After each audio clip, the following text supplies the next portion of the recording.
Hi everyone, Paisley here, and today I want to talk about the new 1.3.0 naval themed patch. From new civs and leaders, terrain, resources, boats, and combat updates, this patch will hopefully add more depth to coastal starts and battles. Let's start with the terrain and resources, since that will most likely be the first thing you notice when starting up a new game. Water tiles can now have two additional terrain types, atolls and lotus, and reefs, which already existed, have been slightly reworked. A little fun fact, when I was prepping for this video, I looked up the pronunciation of atolls. I'm still not sure if I'm saying that right, and actually learned the word originates from the Divehi language, spoken primarily in the Maldives and neighboring islands. The word means a circular group of coral islets, so it makes perfect sense that in Civ VII, this terrain will stop movement for units, but it will also provide combat defense if stationed on that tile. They'll provide a yield of 1 food, 2 production, and in exploration and modern age, 1 and 2 culture respectively. These are ocean tile features, so I don't think they'll be that relevant to the Antiquity Age. Lakes will no longer have reefs, but instead feature lotus, which will give 1 food and 1 culture in the Antiquity Age, 2 food, 1 culture in exploration, and 2 food, 2 culture in modern. I'm personally very excited for the inclusion of lotus as a terrain, because you may have heard me talking about this before, but the lotus is a widely used symbol in the ancient world that I find very fascinating. The Civ VII memento Lotus Blossom is a reference to the depiction of Xerxes at the treasury of Persepolis holding a lotus blossom in his hand. The Maurya symbol is the sacred lotus, to this day used in Buddhist and Hindu religious imagery. Some of the earliest examples of the lotus in art comes from ancient Egypt, with the example here from the 15th century BCE, which spread across West Asia, and we see similar examples from the Hittites in the 10th century BCE.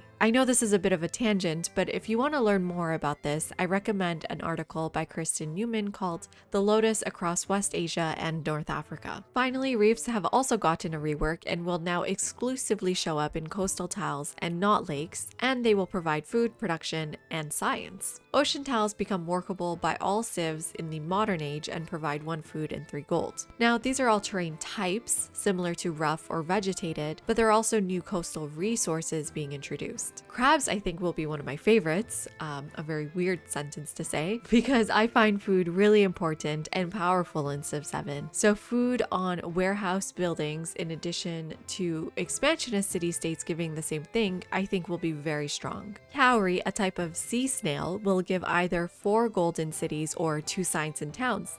This is very similar to tin, where it gives the player a decision to make and keeps the resource flexible. Turtles will be giving culture on warehouse buildings, and again, coupled with changes to city-states in the last patch, this makes warehouse buildings all the more important to be building and buying. Pitch, a sort of resin used to caulk the seams of wooden boats and waterproofing containers, will actually appear on land tiles, and in the exploration age give gold on water buildings, but +1 production on factories and 10% production towards constructing factories in the modern age. I'm not quite so sure on the value of pitch yet, but at least we'll have the new warehouse building, the harbor, that it can provide gold on. Speaking of the harbor, it will be unlocked at sailing, just like fishing keys, and they say that's because they want each of those 3 choices in the tech tree to be equally appealing. So between the brickyard, the saw pit, and the harbor, you can now have production from all 3 choices. I think for me, I'll be going for sailing a lot more often, because like I said, I prioritize food, and getting both the fishing key and the harbor in 1 unlock is going to be very strong. The second major change coming to the seas is through naval combat changes. A new light naval unit called the Privateer is available in the exploration age, and they will be distinct from cogs in 3 ways. They will have increased movement, sight, and act primarily as melee units, will have reduced range and bombard strength of 20, and a new pirate ability. When this Privateer kills a unit, it gains 100% of its combat strength as gold, and when pirating, it can cross borders of other civs, plunder trade routes, and attack non-allied units without war.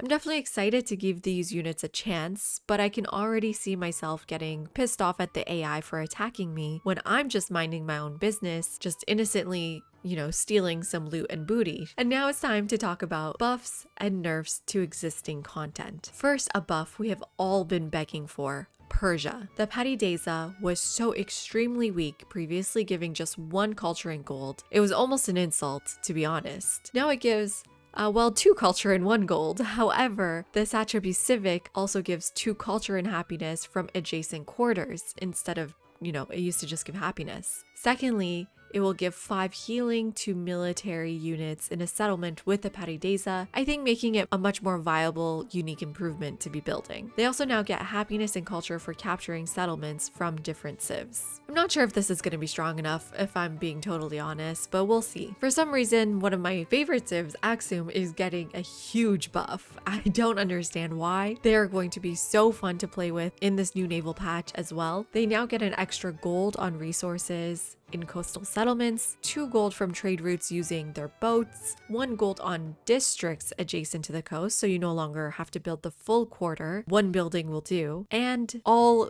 culture and happiness buildings gain adjacency with the Hawilti instead of just the altar and monument, and they also get a free merchant.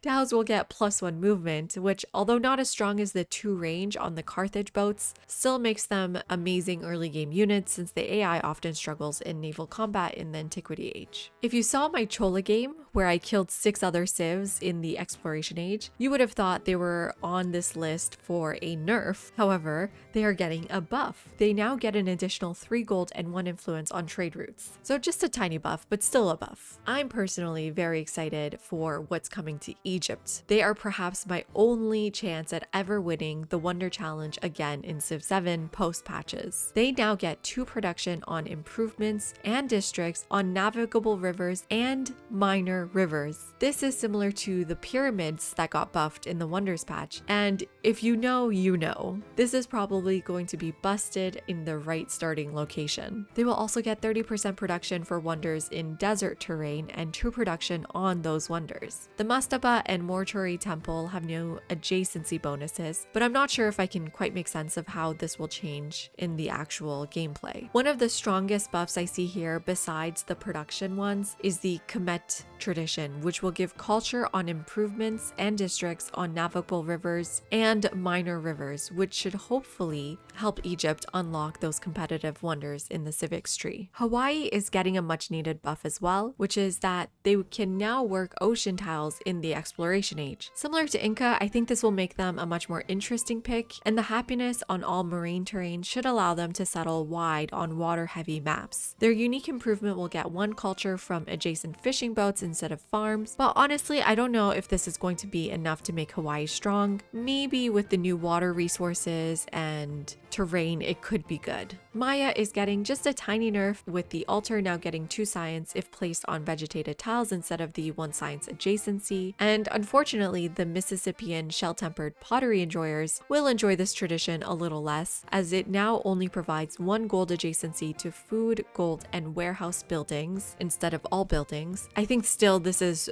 plenty strong enough to feel worthy of slotting in. I'm going to be skipping over civs I haven't played before, and that's Prussia and Qing and Spain, and go straight to Songhai because I have got to know what they have cooked up for this often disappointing civ. Starting from the top, they now get 1 production to resources in cities on navigable rivers, which I guess this can be strong if you've got a lot of camels or resource slots, but otherwise not that great. Instead of getting 2 gold on the caravanserai when you build a bazaar, now you get 1 production, and also if it's in a mining town and trading outpost. This is a great way to give the Songhai some benefit that doesn't just help cities and can impact towns, since now cities are a little bit harder to get. Caravanserais will also add 1 trade route range, which is, kind of fun, but I think if you're already getting trade outpost towns, it's a little redundant. I think a lot of this changes I'm seeing here are just moving previous bonuses around, like the 3 gold for active trade routes is now in a new tradition, the 5 combat strength to units on navigable rivers remains, but has moved to the Isa tradition. Honestly, I haven't played Songhai a lot or recently to know if these changes will feel significantly different, but I guess we'll have to see. Spain also got some buffs, but I've actually never played them before, so you all have to tell me in the comments what you think of them once you read the patch notes or play yourselves. Lastly, there is 1 nerf hidden in the text here. It says, quote, "Trade route range is no longer ignored when forming an alliance with the Kolpum Civic researched as Sheila during the Antiquity Age." This is kind of a sad one for me. I thought this was the coolest part of the Sheila kit, but as with all nerfs, I guess I'll probably agree that it was somewhat necessary to keep them from feeling overpowered. However, the problem with Sheila is that their traditions are pretty weak, and you can't control where your traders are coming from, so their ability to give you food and production for trade routes with your allies feels kind of, well, silly. It is getting a little late here, so this is probably all I have time for in this video, but I will be streaming Tuesday night at 8:30 p.m. EST, a new Tonga game, so make sure to join me there to share your thoughts with me or in the comments below. Thank you all, and thank you for the early access to this information.